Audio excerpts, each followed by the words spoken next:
Olá, tudo bem com vocês? Graça e paz a todos! O tema de estudo apresentado nesse vídeo é sobre a poderosa pedra de Daniel 2.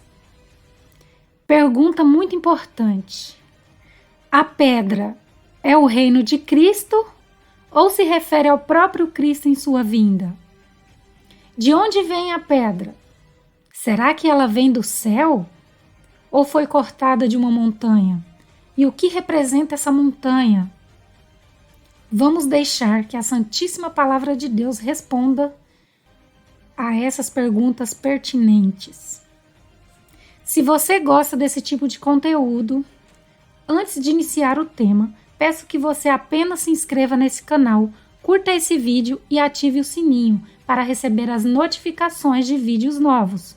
Sua interação é muito importante para que o YouTube reconheça esse canal como relevante e alcance mais pessoas, e também para me incentivar a produzir mais conteúdos abençoados para vocês. Texto bíblico de base para o estudo.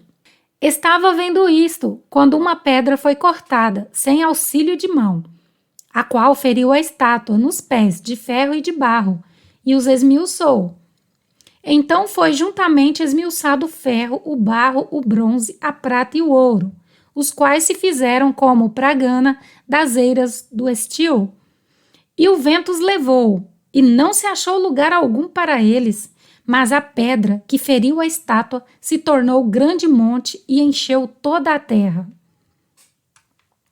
Veja que o próprio Daniel explica os versos 34 e 35. Daniel diz o seguinte: mas nos dias destes reis, o Deus do céu levantará um reino que não será jamais destruído, e este reino não passará a outro povo. Esmiuçará e consumirá todos esses reinos, mas ele mesmo subsistirá para sempre. Verso 45. Da mesma maneira que viste que do monte foi cortada uma pedra, sem auxílio de mãos, e ela esmiuçou o ferro, o bronze, o barro, a prata e o ouro. O grande Deus fez saber ao rei o que há de ser depois disto. Certo é o sonho e fiel a sua interpretação. Então, de acordo com o texto abordado, de onde vem a pedra de Daniel 2? Será mesmo que ela desce do céu para a terra?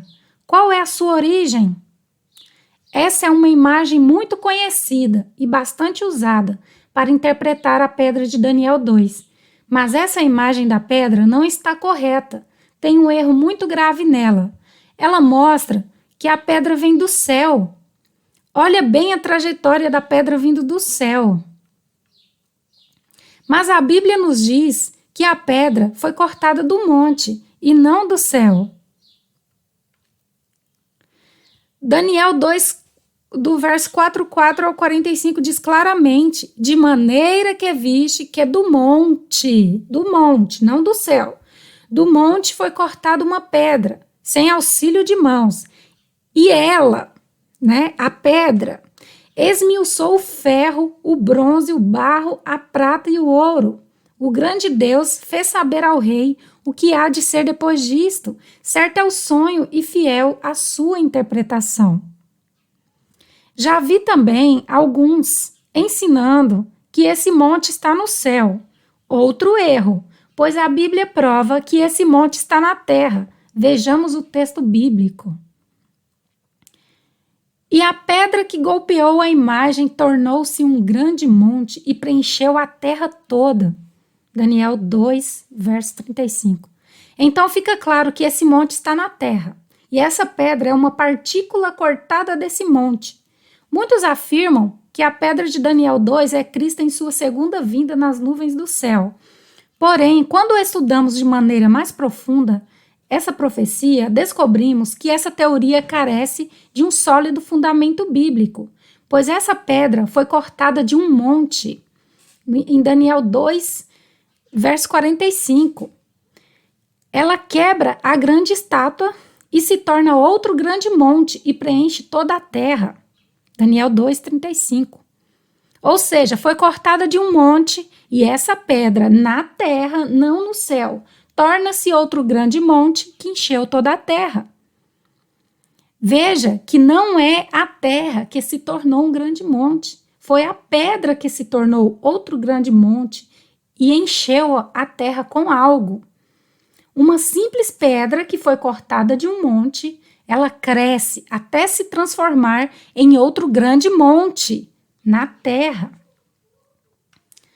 Se a pedra fosse Jesus em sua vinda, como explicar que a pedra, ao ferir a estátua, cresce e se torna outro grande monte e enche toda a terra? O Senhor Jesus não vai crescer até virar um grande monte. Como interpretar com a Bíblia que Jesus Cristo, na sua segunda vinda, vai crescer até se tornar um grande monte? É outro fato que comprova que essa pedra não pode ser a volta de Cristo. Perceba que na volta de Jesus, ele não vem para encher a terra, mas que ele virá no último dia para esvaziar toda a terra de seus habitantes. Os justos serão transformados no abrir e fechar de olhos e levados para o céu, mas os ímpios serão mortos pelo resplendor de sua vinda. Desse jeito, a terra ficará totalmente esvaziada de seus habitantes. Só ficarão aqui Satanás e seus demônios durante o milênio. Porém, a pedra de Daniel 2, em vez de esvaziar a terra de seus habitantes, deve enchê-la com algo nos últimos dias, não depois dos últimos dias. É muito importante saber isso. Sabemos que Jesus é a pedra principal angular, mas no contexto de Daniel 2, Jesus não afirma que essa pedra é ele próprio, mas sim o seu reino. Até uma criança lendo consegue interpretar que a pedra é o reino de Cristo. Reino é um conjunto de pessoas, não é uma pessoa apenas. Daniel 2:4. Mas nos dias destes reis, o Deus do céu levantará um reino que não será jamais destruído, e este reino não passará a outro povo. Esmiuçará e consumirá todos esses reinos, mas ele mesmo subsistirá para sempre. Vejam que é o reino que esmiuça e consome todos os outros reinos. O Deus do céu levantará um reino que não será jamais destruído. E este reino, não Jesus, o reino de Cristo, e este reino não passará a outro povo, esmiuçará e consumirá todos estes reinos, mas ele mesmo subsistirá para sempre. Alguns especulam e acreditam que esse reino da pedra de Daniel 2:4 é a nova terra, mas também carece de fundamento bíblico, pois a nova terra já será o reino da glória incorruptível na sua fase final e completa. Na nova terra, o grande conflito entre o bem e o mal já vai estar terminado. Lá será um mundo restaurado, sem pecado, cheio de redimidos. O mal já não mais existirá. No entanto, lá não haverá mais conflitos de reinos divididos. Porém, o evento da pedra quebrando a estátua não pode ser a nova terra. Alguém já fez a pergunta: mas, irmã Rosilene, o texto diz que esse reino da pedra de Daniel jamais será destruído. Então, como pode haver um reino na terra ainda na fase mortal? Em resposta, eu digo: se você crer que o reino será destruído na fase mortal, então como que você explica que esse reino chegou até a nova terra e virou um reino imortal? Então, já que o reino na nova terra é a fase final, imortal e completa, então, obviamente, esse reino teve um início, uma formação. E de onde se originou esses santos incorruptíveis que compõem o reino da glória na nova terra? De onde vieram essas pessoas? Obviamente, esse reino foi formado ainda na terra. Seu início se origina durante o tempo de graça, com a colheita dos selados durante os últimos eventos finais que antecedem a volta de Cristo. Para esse reino ser completo na nova terra, primeiramente ele teve que ser levantado ainda na fase inicial, mortal, corruptível, aqui na Terra, antes do milênio. Nós sabemos que durante a grande tribulação que vai acontecer aqui na Terra, os 144.000 não passará pela morte. E mesmo que muitos santos serão mártires durante a grande tribulação, muitos vão dar a vida por amor de Cristo. Eles vão morrer sendo perseguidos pelos ímpios. Mas isso não prova que o reino na fase mortal é destruído, pois esses santos que foram mártires, eles estarão selados e vão fazer parte da primeira ressurreição, onde Cristo vai ressuscitar todos os santos salvos de todas as gerações, inclusive da última geração. Então, na ocasião da volta de Cristo, esses santos que morreram crendo nele serão ressuscitados incorruptíveis para subir e encontrar com o Senhor Jesus nos ares, e logo em seguida, os que estiverem vivos serão arrebatados. No momento da volta de Cristo, será o último dia, o qual ele já vem para levar seu reino pronto, cujo foi levantado e formado no processo de selamento aqui na Terra durante o tempo de graça, ainda na fase mortal antes do milênio, pouco antes de Jesus aparecer nos ares. Então, somente no advento de Cristo, quando ele aparecer nos ares, é que esse reino chegará em sua plenitude completa.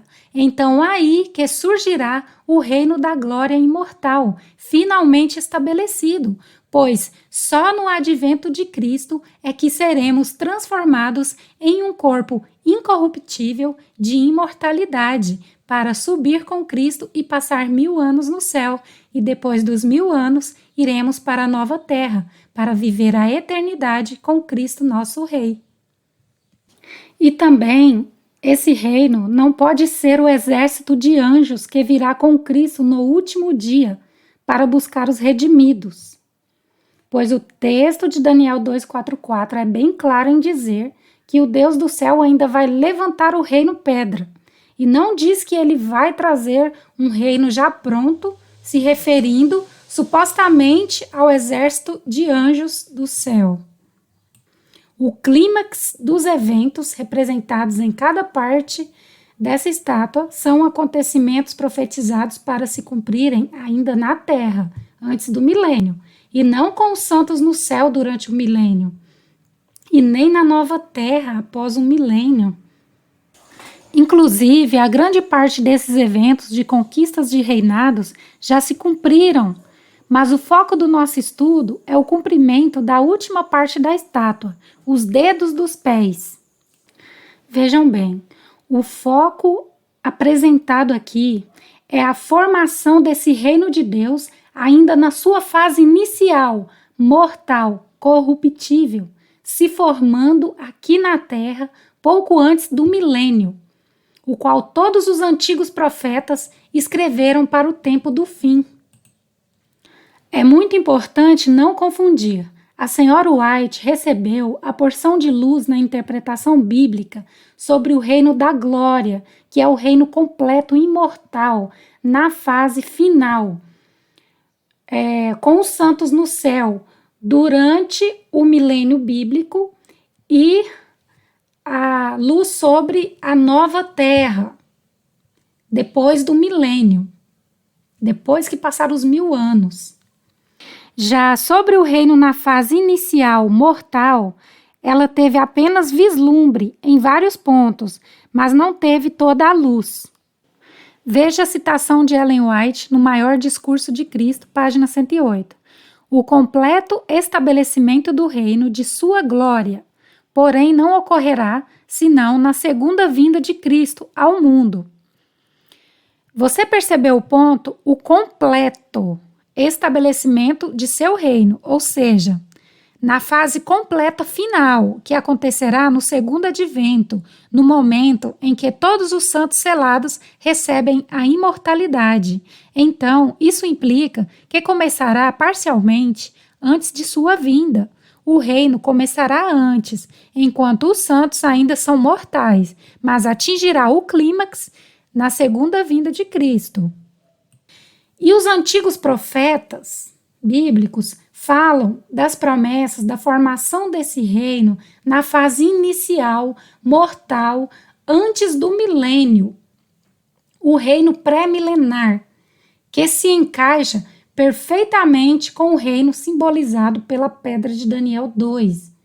Mas para esse vídeo não ficar muito longo, hoje vamos focar apenas no capítulo 2 de Daniel. Eu peço que se inscrevam e ativem o sininho para receber as notificações, pois num futuro breve postarei aqui um tema mais profundo sobre o reino de Deus na fase pré-milenar, o qual todos os antigos profetas escreveram para o tempo do fim. O que simboliza o monte de onde essa poderosa pedra será cortada? Definição de monte na Bíblia. Ó Senhor, segundo todas as tuas justiças, aparte-se a tua ira e o teu furor da tua cidade de Jerusalém, do teu santo monte, porque, por causa dos nossos pecados e por causa das iniquidades de nossos pais, tornou-se Jerusalém e o teu povo um opróbrio para todos os que estão em redor de nós. Estando eu ainda falando e orando e confessando o meu pecado e o pecado do meu povo Israel, e lançando a minha súplica perante a face do Senhor, meu Deus, pelo monte santo do meu Deus. Daniel 9, versos 16 e 20. Nesses dois versos, o próprio profeta Daniel compara o povo de Deus, Jerusalém e Israel a um monte. Ele estava orando pelos pecados de Jerusalém e Israel, o santo monte do Senhor. Esse monte não pode ser um monte literal, pois um monte literal não comete pecado. Então Daniel estava orando pelos pecados do povo de Deus, seu santo monte. O profeta Isaías compara o povo de Deus a um monte. E acontecerá nos últimos dias que se firmará o monte da casa do Senhor no cume dos montes, e se elevará por cima dos outeiros, e concorrerão a ele todas as nações. E irão muitos povos e dirão: vinde, subamos ao monte do Senhor, à casa do Deus de Jacó, para que nos ensine os seus caminhos e andemos nas suas veredas, porque de Sião sairá a lei e de Jerusalém a palavra do Senhor. Isaías 2, versos 2 e 3. O monte do Senhor aí simboliza a casa de Deus, sua igreja. Quem subirá ao monte do Senhor? Ou quem estará no seu lugar santo? Aquele que é limpo de mãos e puro de coração, que não entrega a sua alma à vaidade, nem jura enganosamente. Salmos 24, verso 3 e 4.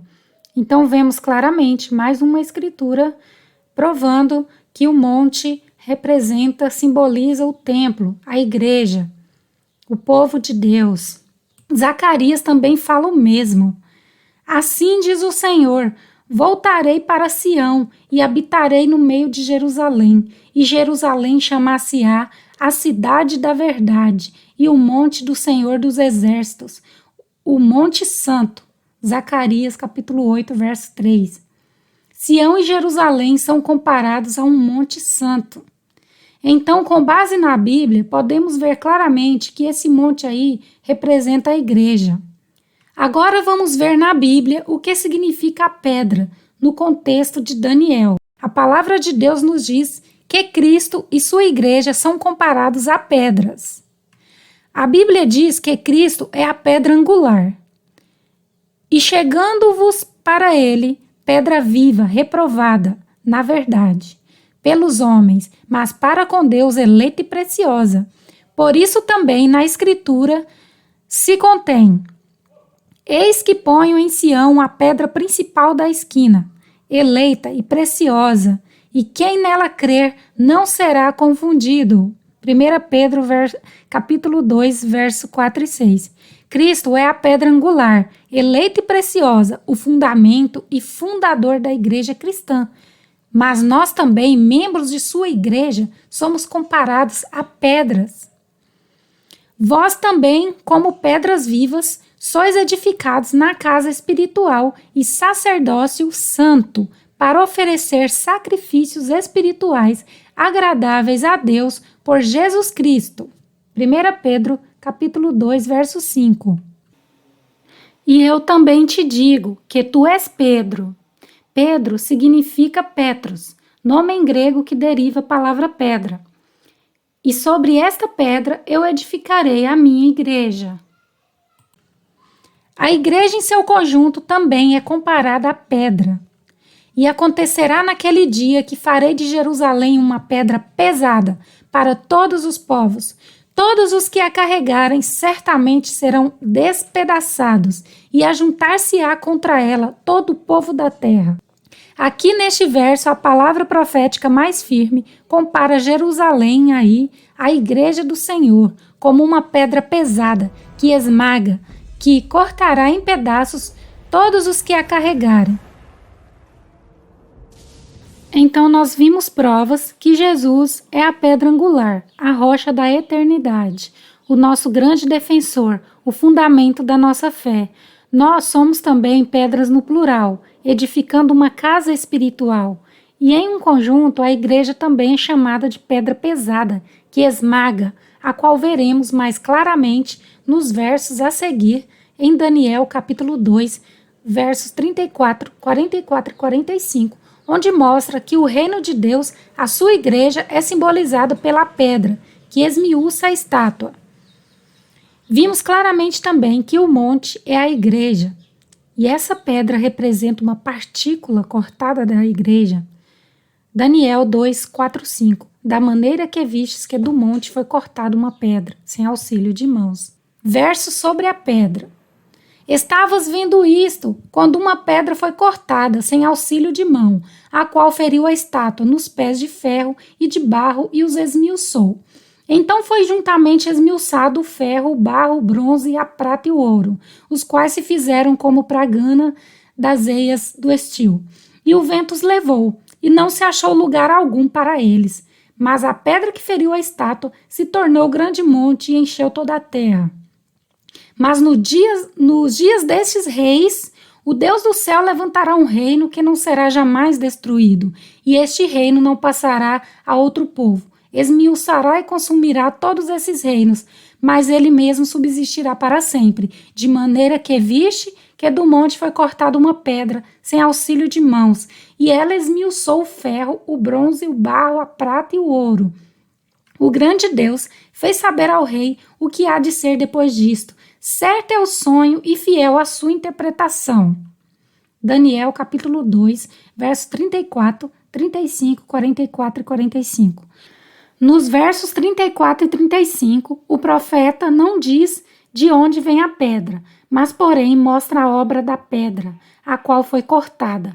Ela bate na estátua e esmiuça os metais, ou seja, despedaça os reinos aí. E após esmiuçá-los, essa pedra se torna um grande monte. Então você tem que se atentar à explicação do próprio profeta, que está nos versos 44 e 45. A interpretação do profeta é fiel. Ele próprio diz nesses versos que a pedra simboliza o reino de Deus. Quando acontecerá esse grande e terrível evento simbolizado pela pedra? Quando?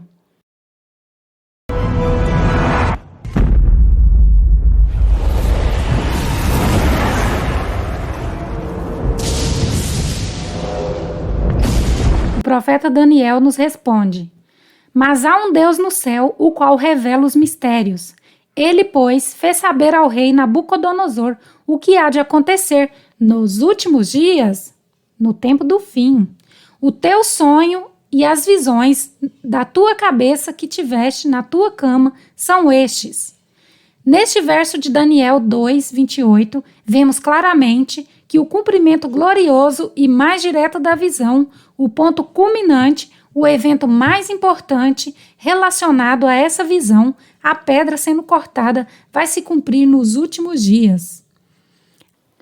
O próprio profeta Daniel explica na Bíblia que a pedra, nesse contexto, é o reino de Cristo, que será levantado nos últimos dias. Mas vejam que há uma diferença entre últimos dias e último dia. Últimos dias, de acordo com 2 Pedro, capítulo 3, verso 3, é o período de tempo em que estamos vivendo, pouco antes da volta de Cristo. Sabendo primeiro isto, que nos últimos dias virão escarnecedores, andando segundo as suas próprias concupiscências. Já o último dia, de acordo com João, capítulo 6, versos 39 e 40, será o momento da volta de Cristo, o dia final da história.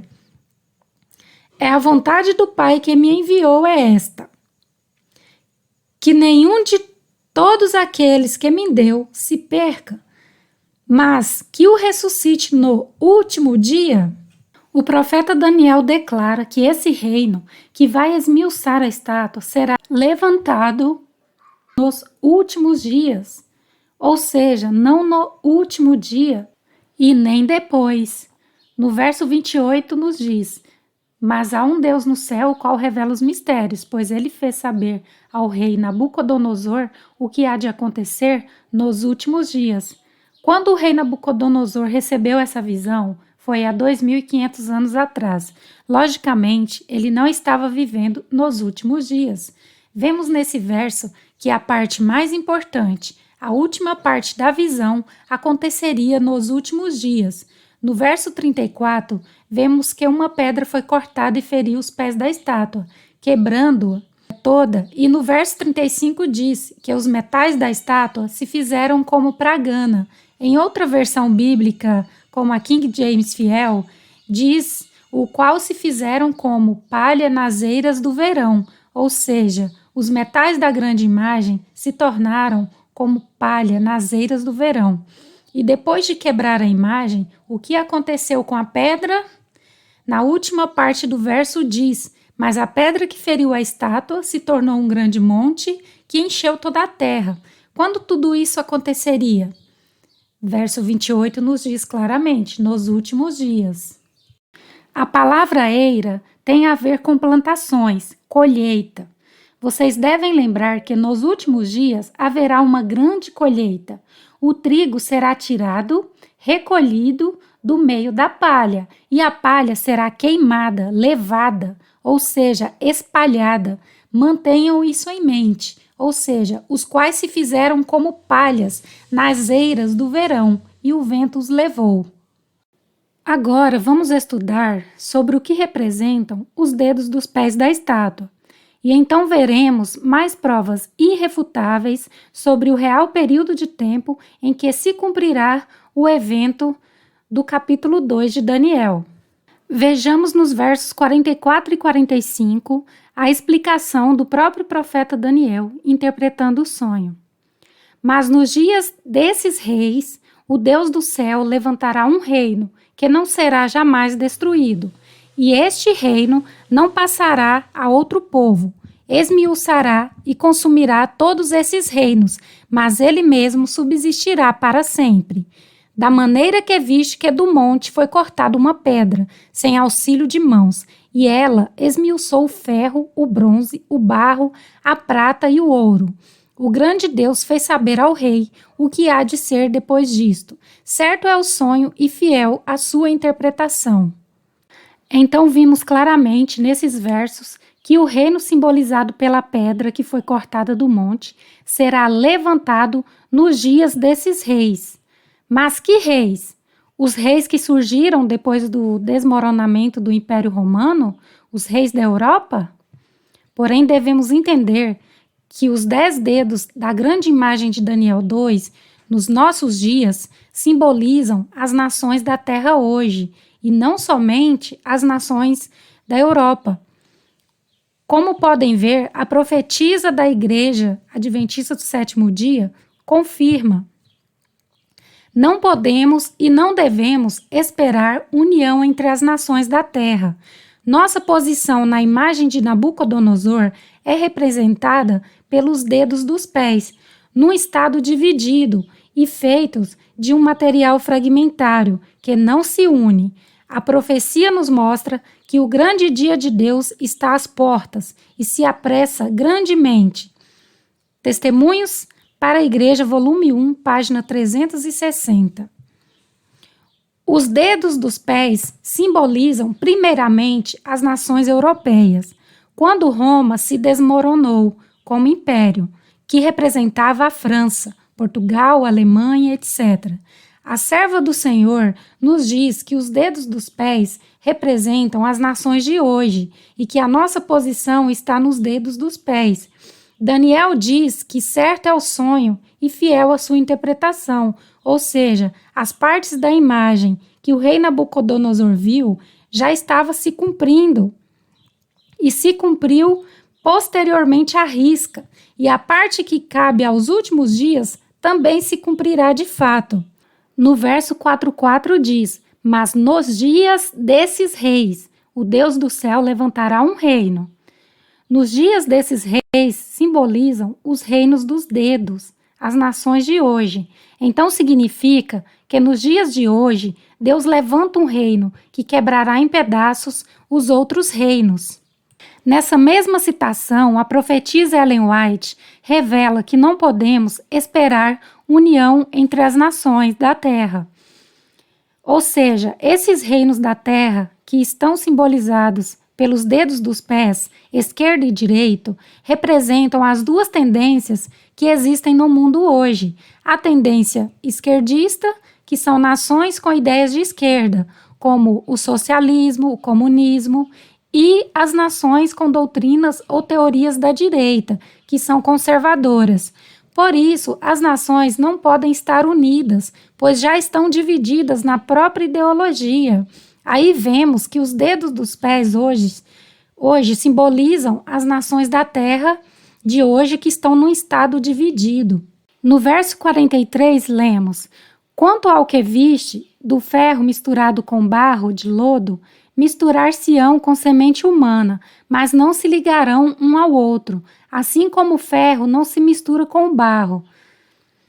Como sabemos, na primeira fase, esses reinos simbolizam os países que surgiram do Império Romano. Vocês podem lembrar que esses reinos, antigamente, se casavam entre si, faziam casamentos, semente humana. Um rei casava sua filha princesa com príncipes de outros países para fazerem suas alianças, para as nações cooperarem entre si, para evitar derramamento de sangue, etc. Mas na atualidade, como isso não se pratica mais, as alianças que eles fazem hoje são blocos de interesses. Por exemplo, União Europeia, blocos com acordos comerciais, alianças militares como a OTAN. Então, cada país tenta fazer alianças com os países afins, que têm a mesma tendência e ideologia. Mesmo que, com essas alianças, as nações não conseguem manter união e a paz entre elas. Então, esses dedos dos pés simbolizam esses países de hoje, com duas grandes tendências, dois blocos, pé esquerdo e pé direito. Verso 42. E como os dedos dos pés eram em parte de ferro e em parte de barro, assim por uma parte o reino será forte e por outra será frágil. A parte de ferro são nações mais fortes, mais ricas, mais poderosas, superpotências, mais povoadas. E a parte de barro são nações mais frágeis, mais fracas militarmente, etc., mas que fazem parte das nações do mundo. O futuro dessas divisões entre as nações de hoje vai resultar no iminente conflito entre os dois blocos, a chamada gigantesca Terceira Guerra Mundial. Tem um vídeo nesse canal explanando mais o estudo sobre a Terceira Guerra Mundial, profetizada pelos profetas bíblicos, em especial Zacarias capítulos 12 e 14 e Joel capítulo 3. O epicentro da guerra será na Terra Santa. Os países do Ocidente, como os Estados Unidos e seus aliados, que hoje dominam a Terra Santa, serão vencidos por países de tendência totalitária ou comunistas, como o Irã, China, Rússia, etc. Porém, Zacarias 14:12 diz que Deus enviará uma praga contra todos os que guerrearem contra Jerusalém, ou seja, até mesmo o bloco das nações que terá vitória sobre a guerra serão vencidos e enfraquecidos pela praga vindo da parte do Senhor. E somente então, após esse gigantesco conflito que haverá entre as nações, aí sim elas não vão mais guerrear entre si e posteriormente vão criar a nova ordem mundial, um único governo global, o sistema da marca da besta. Vão promulgar a lei dominical, que vão se arregimentar para perseguir e tentar exterminar do planeta o povo fiel de Deus. Porém, Deus intervirá gloriosamente e poderosamente, derramando seu Santo Espírito com grande poder sobre seu reino, levantado nos dias desses reis. Esse exército poderoso vai simbolicamente quebrar em pedaços, ou seja, vai desfazer todo o falso sistema da marca da besta que confrontará diretamente com a lei de Deus. Com o poder do Espírito Santo, esses servos de Deus vão pregar o evangelho eterno no mundo todo durante o alto clamor na hora 10ª. A Babilônia moderna, que está sendo formada agora, entrará com toda a sua força para perseguir o povo de Deus durante a lei dominical, e então será destruída pelas 7 últimas pragas de Apocalipse 16, vindas da parte de Deus, para nunca mais levantar-se outra vez.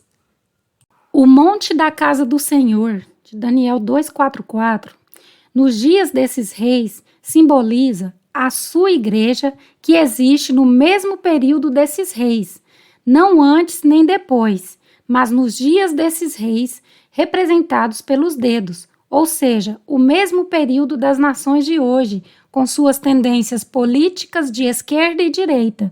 Então, nesse mundo atual dividido, formado por blocos de países e alianças militares para se protegerem uns contra os outros, também existe o monte do Senhor. E essa pedra foi cortada do monte. Fere a estátua e a pedra cresce e se torna um grande monte. Mas qual igreja aqui na terra será incumbida de cumprir essa promessa? Que reino é esse que irá terminar essa tão importante obra? Para ser parte dessa igreja, deve-se preencher os seguintes requisitos de acordo com a Bíblia. Aqui está a paciência dos santos. Aqui estão os que guardam os mandamentos de Deus e a fé em Jesus. Apocalipse, capítulo 14, verso 12. E o dragão, que significa Satanás, irou-se contra a mulher. Mulher significa igreja. E foi fazer guerra ao remanescente da sua semente, os que guardam os mandamentos de Deus e têm o testemunho de Jesus Cristo. Apocalipse, capítulo 12, dos versos 15 ao 17. A única igreja cristã na terra que guarda os mandamentos de Deus é a igreja de Laodiceia, representada em Apocalipse 3,14, e que também representa as 3 mensagens angélicas de Apocalipse 14, do 6 ao 9, e a mensagem do outro anjo de Apocalipse 18:1, que se une a ela para dar força e poder, trazendo mais luz. Laodiceia significa o povo que anuncia o juízo. É a 7ª e a última igreja. No livro de Apocalipse não tem uma 8ª. O nome dessa denominação é Igreja Adventista do Sétimo Dia.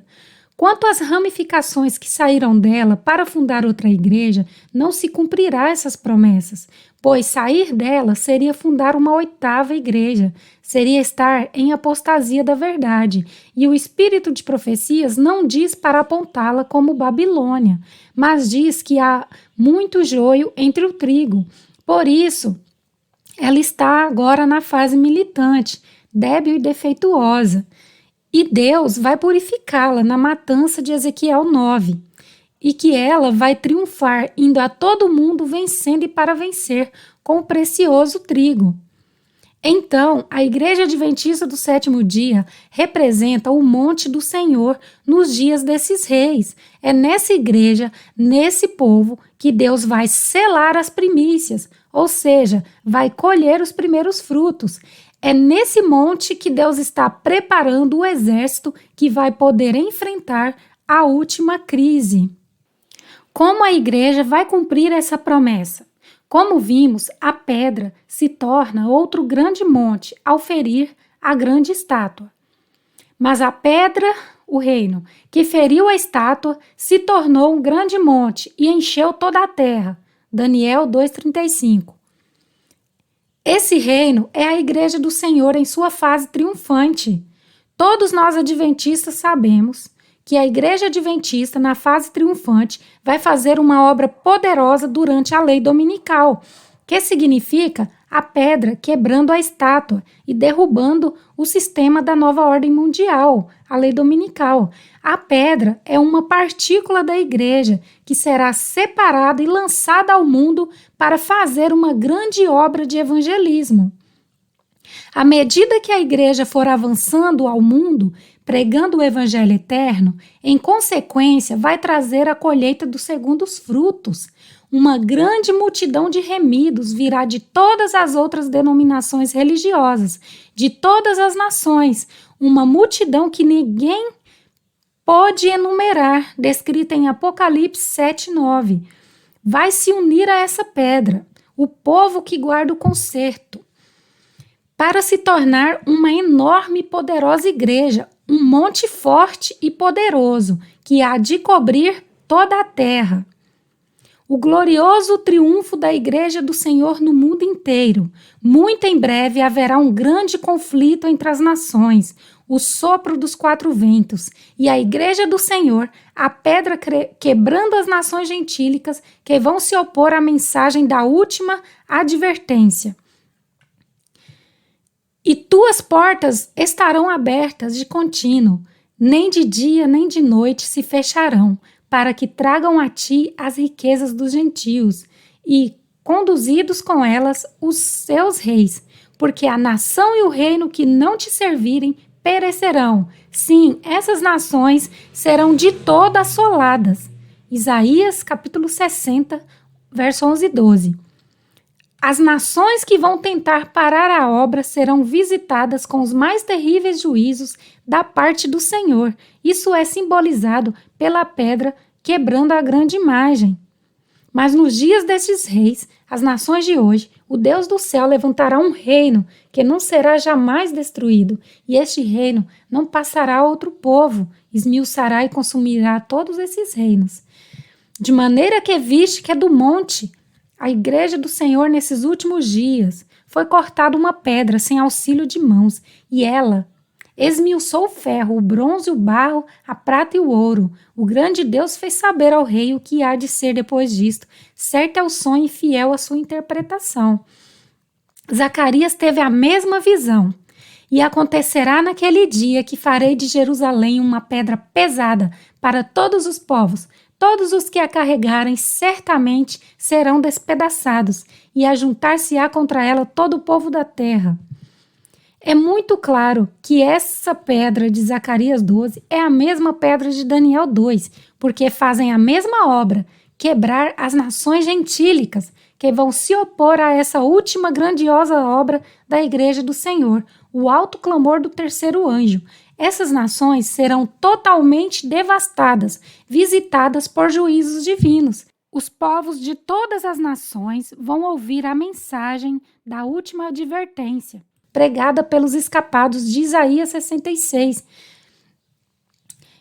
E os que deles escaparem, enviarei às nações, a Tarsis, Pou e Lude, flecheiros, a Tabu, a Javã, até as ilhas de mais longe, que não ouviram a minha fama, nem viram a minha glória, e anunciarão a minha glória entre os gentios. E como resultado dessa poderosa pregação mundial, esses escapados de um juízo trarão a todos os vossos irmãos dentre todas as nações, por oferta ao Senhor, sobre cavalos e em carros e em liteiras, e sobre mulas e sobre dromedários, trarão ao meu santo monte, a Jerusalém, diz o Senhor, como quando os filhos de Israel trazem as suas ofertas em vasos limpos à casa do Senhor. Isaías 66, do verso 19 e 20.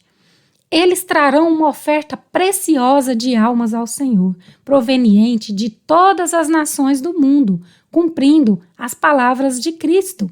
Este evangelho do reino será pregado em todo o mundo, em testemunho a todas as nações, e então virá o fim. Também, cumprindo as palavras de Daniel, a pedra que feriu a estátua se tornou grande monte, uma grande multidão de pessoas provenientes do mundo inteiro, e encheu toda a terra. A pedra encherá a terra inteira do conhecimento do Senhor. Jeremias, usando a figura de um machado, não de pedra, se refere ao mesmo evento.